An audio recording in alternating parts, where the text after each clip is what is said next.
One of the lessons I think that I learned, and I think would be a valuable lesson for you, is that sometimes things happen in your career or in your life that you think at the time that it's a devastating thing. And you wonder how you can recover from that. And you wonder how you're ever going to be able to kind of turn it around. And a lot of times, and I really and truly believe this, that it's not really what happens to you in life, it's just how you react to it and how you're able to come back and rebound. And I've had a couple of such events in my business career. Prior to working at Morris Air and starting Morris Air, I had a small tour operator company in Salt Lake. I was in college. I dropped out of college to run this company. Zero debt, money in the bank. And we were using an airline to fly people back and forth between the West Coast and Hawaii. And one day I got a phone call from the airline saying, "Oh, by the way, we're out of business." I said, "We can't be out of business. We paid you all this money, and you need to, complete your obligation." And they said, "No, we're out of business." So I had my business failed when I was in my early 20s, and that was my first example. And then received a call and I was out of the business then. I just didn't want anything to do with it.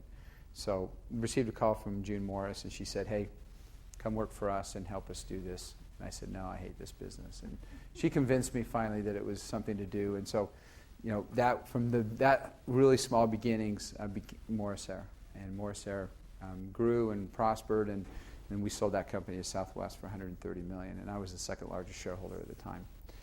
So that was obviously something that I, took a really negative situation. I learned a lot from that experience. I learned about capitalization and never, being beholden to someone.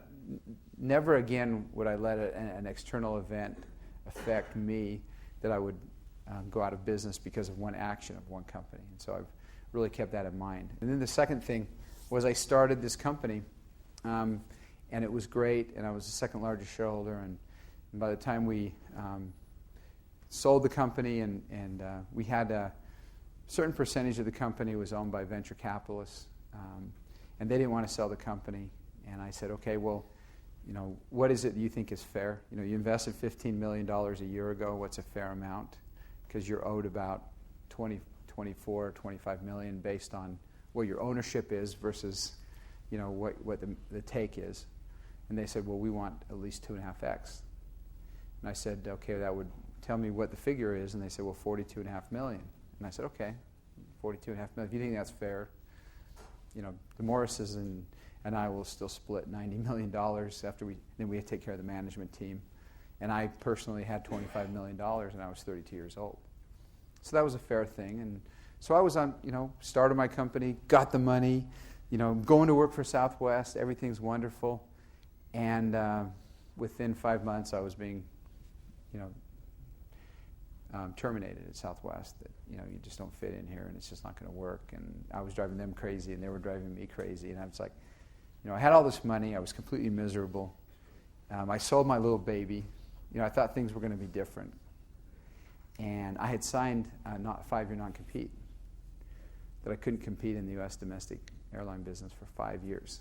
And so I had 4.5 years to go. And it was to me, who was impatient, that was like, you might as well told me I was out of the business for 100 years because it was just something I couldn't hardly even see my way to. And I was, like I said, in my early 30s.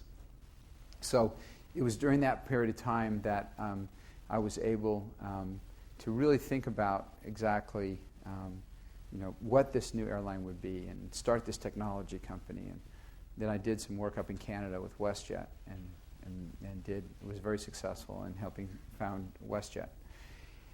But as it turned out, it was really the best thing that ever happened to me.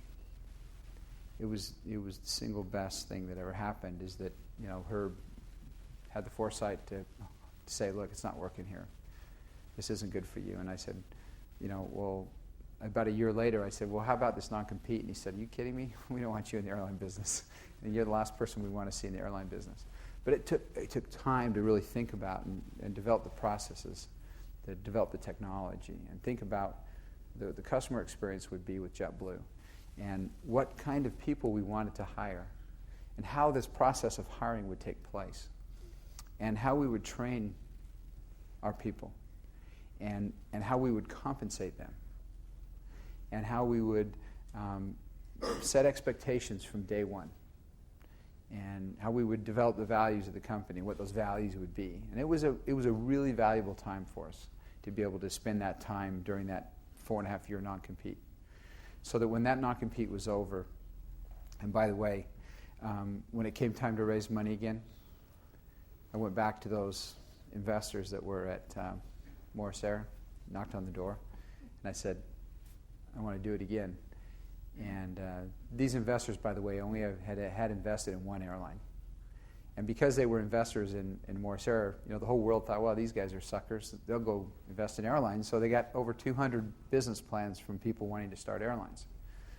All these people that keep dreaming of being in the airline business.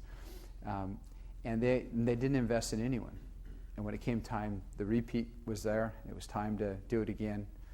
Every single investor at JetBlue, I use the past tense because they've all blown out and taken their profits now, with the exception of George Soros.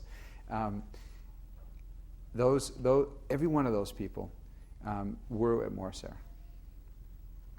And they said, oh yeah, you're the CEO that said, what's a fair number, and gave us our money. Yeah, we want to back you again. We like your horse, and we like betting on your horse.